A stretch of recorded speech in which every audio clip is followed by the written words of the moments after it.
All right. Just give people a second to file in here before I go over a few technical details, and I will reiterate this in the chat for people that are coming in. So, Michael, before we do, part of my screen is covered up by our pictures. Yeah, that's normal. But how am I going to read it? Well, you can still see the presentation, correct? I mean, part of the words are blocked. Just make your window larger. Well, I did that. I wonder how I hit the...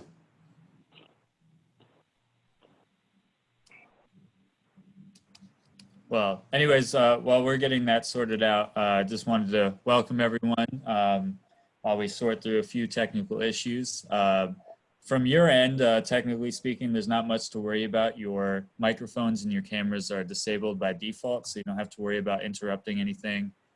We won't see you in your pajamas or anything like that. If you want to interact with the panelists and you actually have a question related to the content or anything else, use the Q&A function on your webinar dashboard. That makes it much easier for us to figure out what's been answered and what we still need to get to when we go through the Q&A.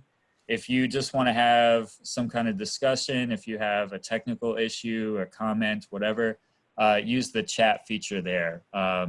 Annetta Stroud and myself will be monitoring the chat, so if we see a question, we'll try to reroute that in a Q&A. But that's primarily how you'll interact with Bill and Leroy today.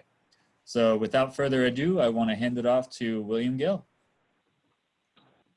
Thanks, Mike, and thanks, Annetta, for helping facilitate this and setting everything up. Good afternoon, everyone. Thanks for taking time to join us this afternoon. We hope that it's informative and you'll be able to take this information and use it back on your campuses in order to do what you guys need to do to provide the census with the most up-to-date student enrollment data as far as of April 1st of earlier this year. Mike, the next slide.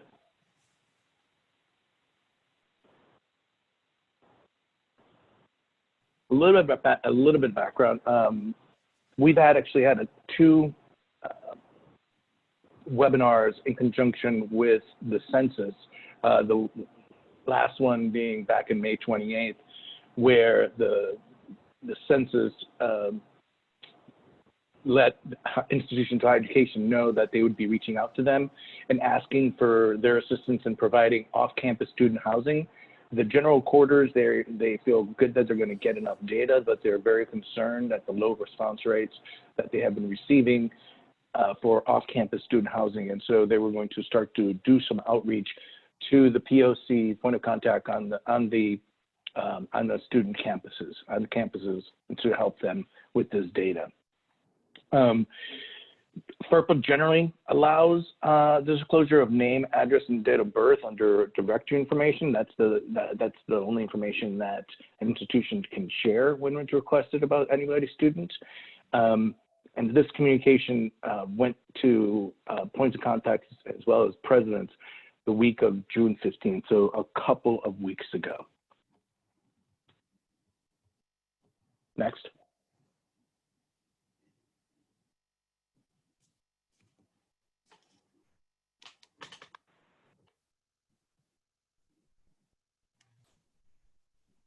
We were generally fine with the communication, as the initial communication stated that, institutions, we understand you may only be able to provide direct information. At a minimum, we were requesting full name, date of birth, and local alternative address, and we were fine with that because those are all items that can be shared under directory information. The next sentence, we believe, created some confusion on campuses, and because they still, even though an institution is not able to provide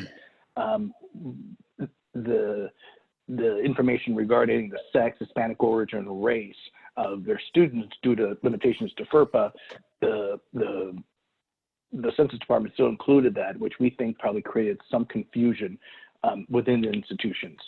So we continue to work with the census and to let them know, we think that this language is going to create confusion on college campuses. We would like you, it would be great for you to reconsider this language simply because there's no need to include it because institutes simply cannot include this language without information without student consent. So next slide.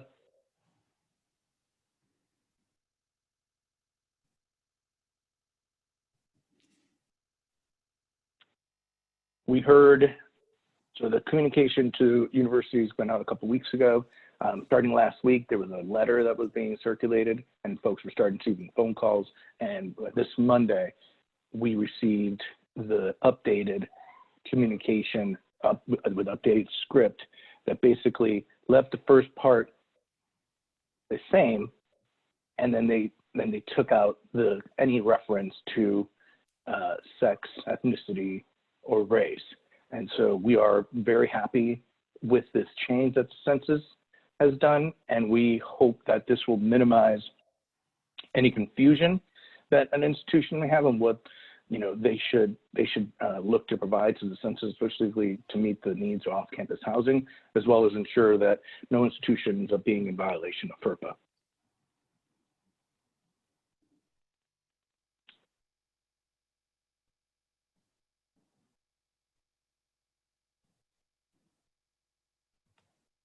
At this point, I'll turn it over to Leroy.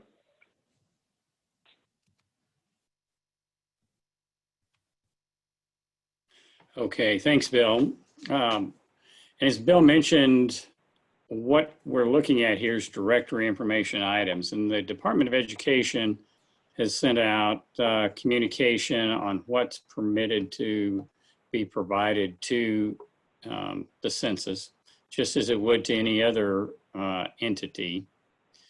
And essentially what they said in that communication from the department is you can give them directory information, which is everything from student's name, address, photographs, phone, email, date and place of birth, fields of study, dates of attendance, those items that are not generally considered harmful or an invasion of privacy if they're disclosed. So you could do that. And then the next slide is the fact that directory information is limited to that information that's not considered harmful or an invasion of privacy. And as such, it cannot include things like social security number, race, gender, ethnicity. Without, those would generally require a consent if you wanted to add those. And with directory information, you can give out any directory information that's been designated by the institution, but you cannot combine it with non-directory information. So that's what these items would be if those were to be disclosed by the institution. So there's the three directory information items that the census needs most are name, address, and date of birth. And those all three can be directory information items at an institution. And on the next slide, we'll see that that point that linking directory information, non-directory items is not permitted under FERPA, and that institution should only provide what the institution has designated as directory information to the census, absent a student's consent. So then we get into that issue of that we'll cover on the next, get into in the next slide, which is institutions are in many instances are cautious about individual or entities requesting directory information. And as a result, lots of institutions limit what could be directory information. So the list we saw a few slides ago here listed all the different things that could be included, but it's up to the institution what they actually want to include in that. what issue you run into, and we've been hearing from some institutions on this, is that they don't include one or more of the items that the census is requesting. In particular, date of birth may not be there, or the address of the student may not be included. But what institutions are limited to living within the confines of their directory information as they've notified students. So in your annual notification to students, you say, these are the items that our institution has designated as directory information. If you don't want any or all of it disclosed, then you need to tell us. And once you do that, then you're limited in your capacity to disclose anything beyond what you've designated. On the next overhead, we'll see that when it comes to directory information, and in the FERPA, you can change, as an institution, you can change your directory information at any time. You just have to meet the conditions that are set forth in the FERPA regulations, and the items designated have to be meet the directory information definition. So again, has to be information not generally considered harmful or an invasion of privacy. But if you don't have those, say, date of birth as a directory item at your institution, and you want to provide this information in response to the census request, then you are able to accommodate that, but you have to go through and do a revised or a new directory information notice to your students. And the requirements that have to be met are found at 99.37A of the regulations. And that is, you have to indicate what items you are now designating as directory information. So if you've added to that, then you just basically list whatever you've included. You have to tell the student they have a right to refuse to let you disclose any or all of that information as directory information, and then give them a period of time within which they would notify you if they didn't want the information designated as directory information. So the way this would work is, if, again, what you're looking at is, have we designated name, address, and date of birth as a directory item? If you have, then you could give to the census that information on any of your students who haven't opted out of directory information. If, on the other hand, one or more of those items is not included and you want to be able to provide it to the census, then you would have to go through the process of publishing and notifying students of your new directory information items. Once you do that and give them the opportunity to respond, for any of those who didn't say they wanted to opt out of that, then you could provide that information to the census. But it must be included in your directory information now. So next overhead. So bottom line of it is, you have the flexibility to revise your directory information policy if it doesn't include the things you want to. And again, if you want to be able to do that, then you have that flexibility to make the change and then provide the census with the designated information on all the students, except, of course, those who've opted out of directory information. And then timelines are, Bill may talk more about this, but you have a specific timelines that are there, and that they're requesting that you meet in this. But as you go away, kind of your takeaway from the FERPA standpoint is you can disclose those 3 key items to the Census Bureau so long as you've designated them as directory information. If you haven't designated certain ones of those and you want to be able to provide this information to Census, then you have the means of doing that by doing a new directory information notice out to your students, which can be emailed out to them at your institutional email address that you have for the students. And then give them, again, that opportunity to opt out. And for any of those students who didn't opt out, you're free to then provide that information to Census. But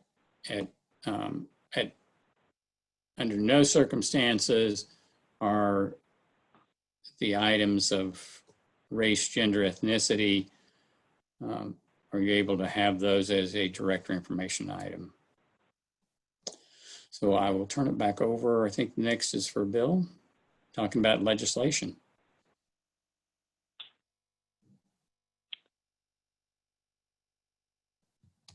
Thanks, Leroy. I should also piggyback on that, in that if you haven't seen it, AACRAO has actually provided formal guidance on what institutions can do in order to be able to provide name, date of birth, and address, and how to go about changing directory information. So we have provided formal guidance on that. Brian Farber, who is on, actually asked the question about legislation. And yes, there is legislation out there. There's language included in section 70203 of the HEROES House Act. That's the House Act. That was the most recent supplemental that it just passed the House, and nothing has been done with the Senate, which would allow institutions to disclose PII, such as gender, race, and ethnicity, as that were directory information. So if you bear with me, I'm actually going to go to the actual legislation right now and read what the language is. And it states that only information requested on the official 2020 decennial census population form may be provided to the Bureau of the Census pursuant to this section. So basically what it does, it's allowing the census to ask institutions for information that they would be collecting via their normal census process, which would include sex, ethnicity, and race. So that's what the legislation is trying to attempt to do. The issue is that under FERPA, these are not items that institutions of higher education are permitted to designate as directory information. So essentially what this legislation would be doing would be fully altering FERPA, which is something that we have some serious concerns with. Next slide. All right, you're up. Okay. It should be noted that I'm sure when all of you have completed your census, the questions around gender, race, and ethnicity were all optional when you completed it.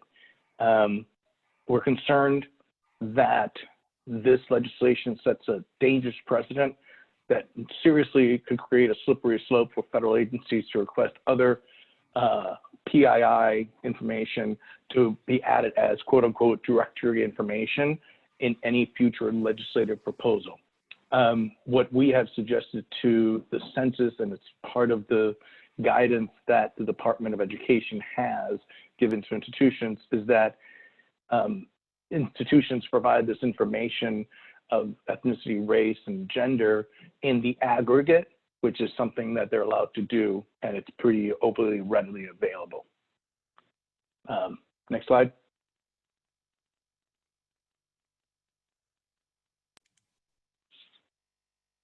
Yep, you're good. Okay. I'm sorry, Mike.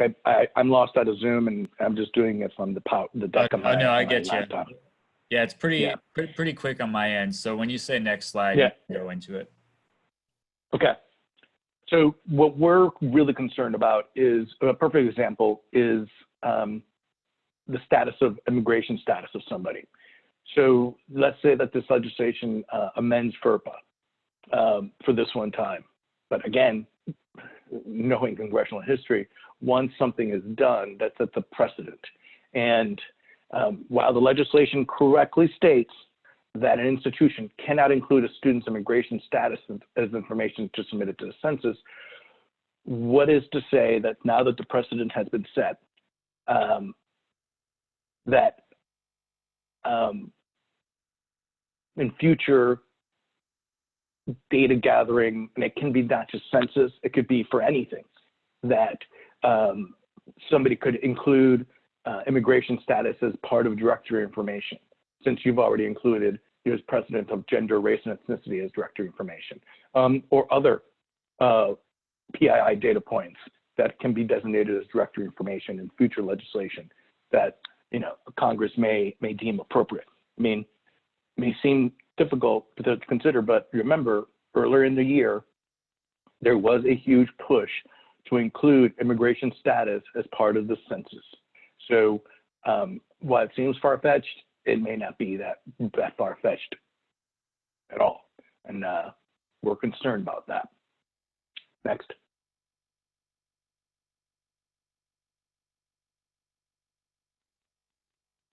Again, FERPA has been around since 1974, over 45 years.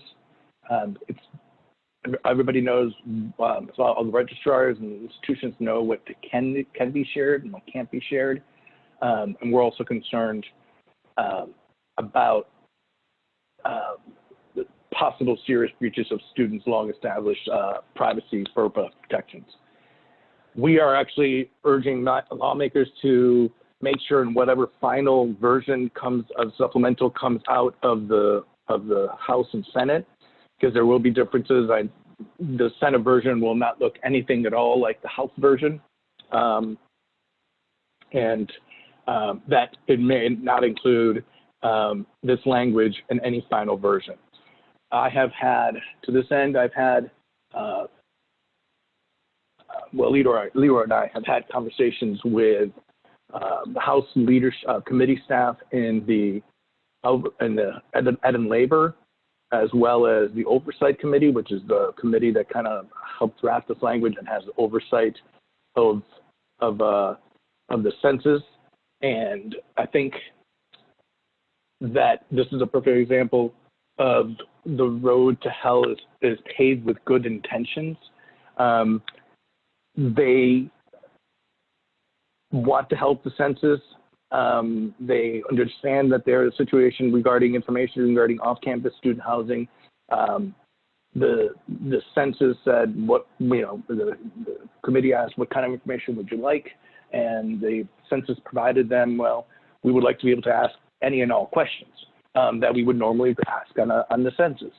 Well, I think the miscommunication transpired in that by doing that, including all the information, that I don't think they were fully aware that by doing that, you essentially would be asking institutions to be in violation of FERPA and student privacy laws. And so we have had conversations with them and with the committees, and they understand. That was one of the reasons why we also had heard from institutions. We also had, shared with them the guidance from the Department of Ed, how institutions could be able to share the data regarding ethnicity and race bundled, not individual. And they also wanted to address the issue of what Leroy mentioned, that some institutions may not include date of birth as part of their directory information. And so they're limited in what and so they were like, we need some help, we need some cover. And so that was the main impetus for us to provide the guidance and to provide, you know, the methodology where an institution that wants to be able to provide the date of birth, address, and name of individual, but doesn't currently put that within directory information, that they can essentially make that individual decision to change what directory information is at any time. And so that's one of the main reasons we provided the guidance that regarding about the ability how to change directory information. I also had conversations with the minority staff on the Ed and Labor side, and we've also had conversations with the majority staff, committee staff on Ed and Labor, as well as Homeland Security and Government Affairs, kind of explaining our concerns. And they were very receptive to our issue in regards to setting the dangerous precedent, as well as the breach of FERPA and student privacy. So our hope is that we will continue to educate members of Congress and look to make sure that this language is not included in any final supplemental that is agreed upon by when it goes to conference between House and Senate. Next, I'm going to try to jump back onto the webinar because I cannot see any. I'm not part of it. So see how long this takes me. This would start the Q&A part of this. Looks like I see you have got back on, so that was pretty quick, actually. Okay. Yep, not bad. Does anybody have any questions? Yep, so there are a few open questions, and there was the one you answered. And I don't know if you wanted to kind of elaborate on that one that you typed an answer to before we went to the open. Yeah, for some strange reason, like I can't see anything in my Q&A. Oh, it might be because you joined the session after they were asked, or technically you did. We'll take the lead on that, so no worries there. But I will start with one. So you typed the answer. I can't see anything. I mean, I can't see any Q&A. Yeah. Okay. It's no okay. problem. I see the open one. Okay. Awesome. But yeah, if you wanted to expand on that, Joseph's question in the initial file we were sent, institutions were sent all of the non-directory information that was included in the file format. So isn't this really an attempt to have us provide info we should not provide? Oh yeah, and then my response was, it certainly could be interpreted as that. And that's one of the issues, that's one of the things that we stressed in our communications with the census is that, you know, by including even, you know, mentioning in your script that you would ideally would like these data points, it could create confusion and be interpreted as this is really what we want. So, you know, it could be a wink, wink, you know, if you can provide us this information. That was what we can, because they can't do that. They cannot provide sex, gender, ethnicity. Institutions simply cannot without student consent. And I think they finally have understood that, and that's why they sent out the updated communication to institutions. And in regards to the data file, I'm not too sure about that, but I assume it could be that is like a standard data files structure. And so to make changes to the data file structure just for institutions of higher education to take those questions out may just have proven to be just simply too expensive. And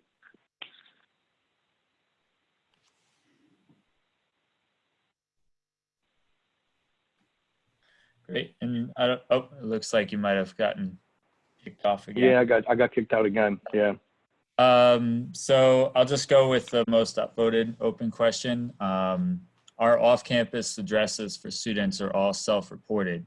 Historically, they've been comically incorrect. The census has asked us to only give them the addresses that we are confident in, but we have no way of knowing that. Does this mean that we should not provide data?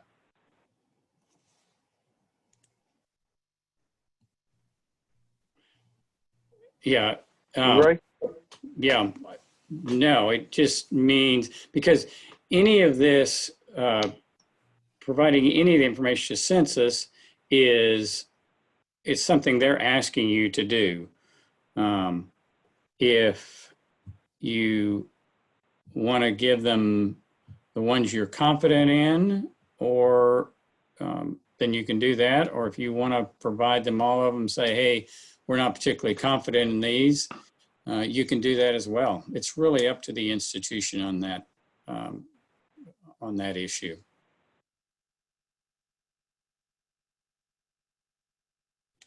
All right, great. And then this is another one from Brian. There were discussions of legislative exceptions to FERPA to allow for census data to be shared without student consent. Has Mr. Rooker, have you, Leroy, been consulted about this? Is that still possible? Well, that's what Bill was talking about, is the language that's in the HEROES bill. We weren't consulted on it. We found out about it and then AACRAO made it its business to weigh in and get other associations to weigh in as well, not only with the census, but also with the committee staff to let them know. But it is, as Bill mentioned, it is in the HEROES bill from the House side. So now it would be up to the Senate to take it out on their side. And that was one of the things that Bill and I were on a conference call on that today. So we've been working on it from the AACRAO perspective, and have made significant progress thus far, but we still got the real battle is to keep it out of the final HEROES legislation. And Bill, can you see the open questions now? I can. Yeah, just to piggyback on that, and that's kind of what I mentioned before when Brian had asked, when I started my section, talking about other work that we had kind of done up to date on educating the census of what they can and can't do, as well as the possible ramifications to FERPA within the legislative confines in their outreach. This is from Jenny Taylor. Jenny's asking, Leroy, is there a penalty for not responding to the census request? I've been working remotely and now fear there could be a letter waiting somewhere on campus for our return. There's certainly not anything under FERPA. Under FERPA, it's a permissible disclosure to begin with. And I am not aware of any kind of of penalty or even a requirement that you provide the information. They're requesting it from you, but it's not a requirement that you provide it. That's why institutions that don't have these items as directory information can't respond unless they change their directory information anyway. Yeah, and I would just say also that a quick reminder, no, there wouldn't be a penalty, and this is the first time ever in the history of the census that they have reached out to institutions asking for institutions to provide off-campus housing, and as Leroy mentioned, it's definitely voluntary.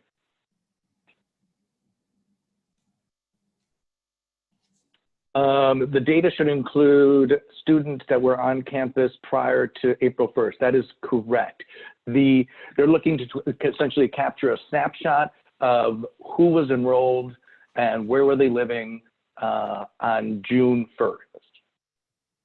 No, I'm sorry, April 1st. April 1st, which is officially the census, when the net census officially kicked off their outreach.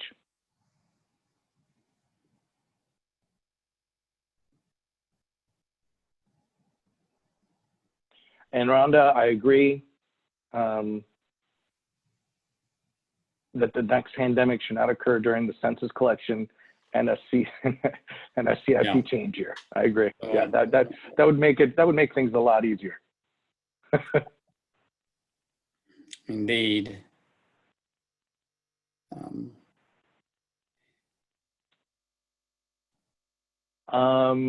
Is there, Mike? I don't see any other.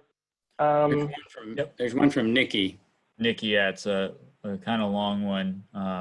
So our directory release policy allows us to submit name, date of birth, and on-campus address, minus those who have opted out. But we recently were contacted about providing the same information about off-campus students seeking quote-unquote local address. This is a little trickier as we have 3 address identifiers for off-campus students: permanent, alternate, and primary. So figuring out which one is the local address and whether it's their main residence for census purposes is a little challenging for us. Has anyone yet pursued the recent census request to provide data on behalf of off-campus students? And if so, what format was the data submitted? i.e., was it the same as the group quarters enumeration process? We are concerned about data security if it is a separate portal / format for submission of data. I know that it's a different format, and so the census has started doing outreach to the POCs who were previously contacted for general quarters. They have started outreach, and within it, they provide links to the new, what they deem secure in system for the off-campus housing. And again, Mike, I keep popping out, so I missed the first part again. Leroy, maybe you want to jump in. Well, it's just indicating what Nikki's indicating what their policy, their directory information policy is. So it's got name, date of birth, and on-campus address. And then for obviously what she's saying there is that it gets confusing when it goes beyond that.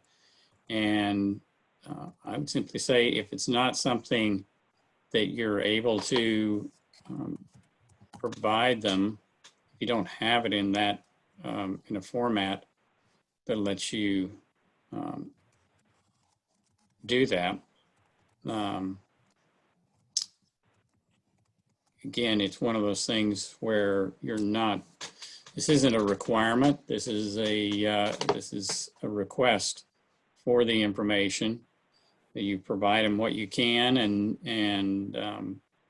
then if you don't have it, what they're looking for, it's not something you can come up with, that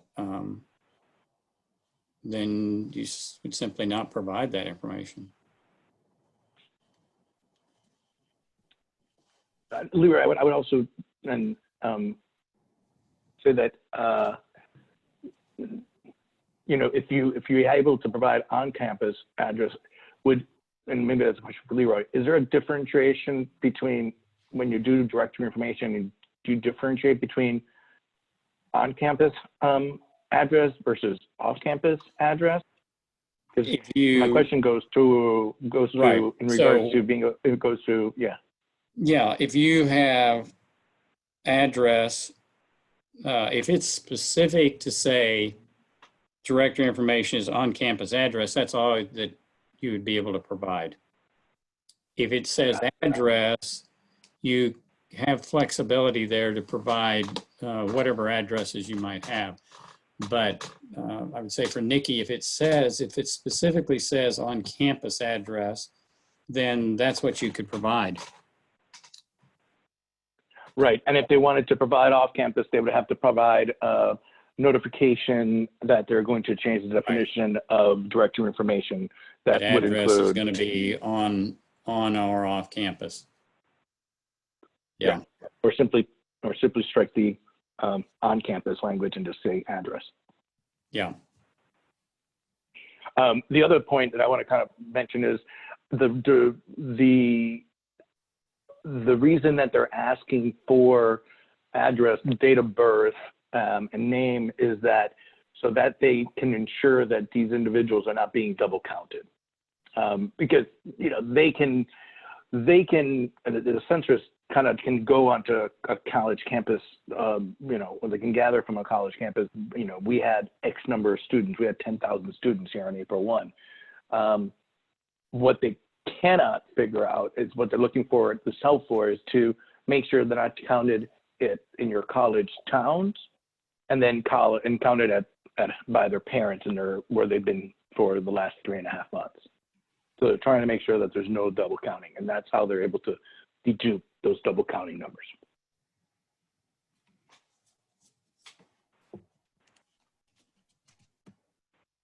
Yes.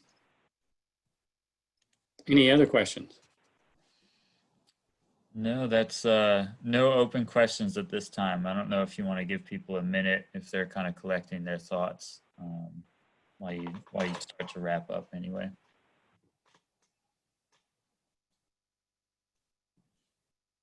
Yeah, I think the big takeaway for institutions, again, is one, name, address, date of birth.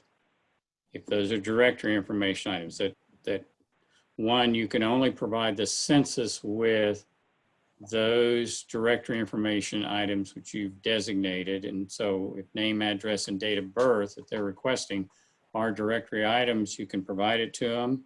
If they're not, and you want to provide it to them, then you would have to modify your, do a new notice to students.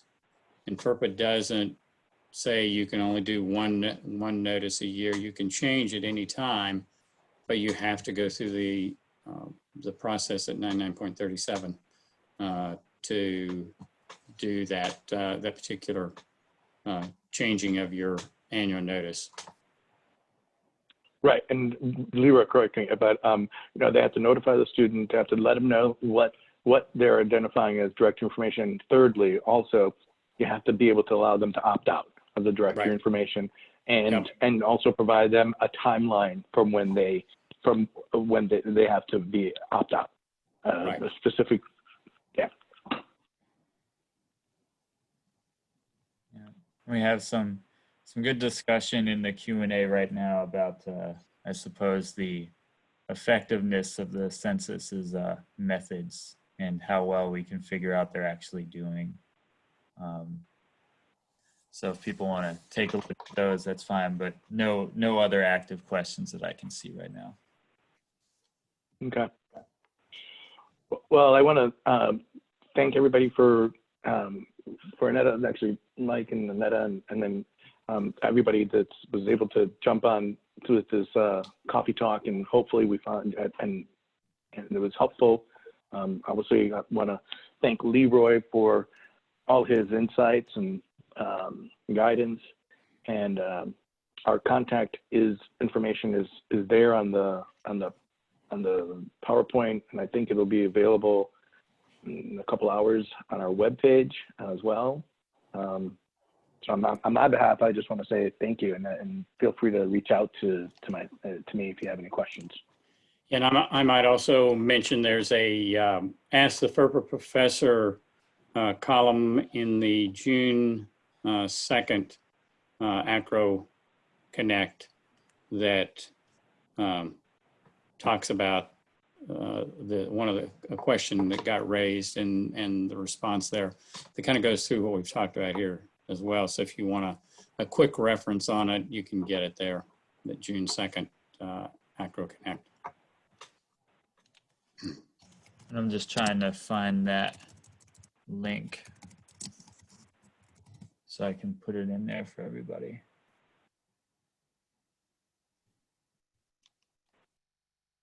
June 2nd. All right. Here it comes.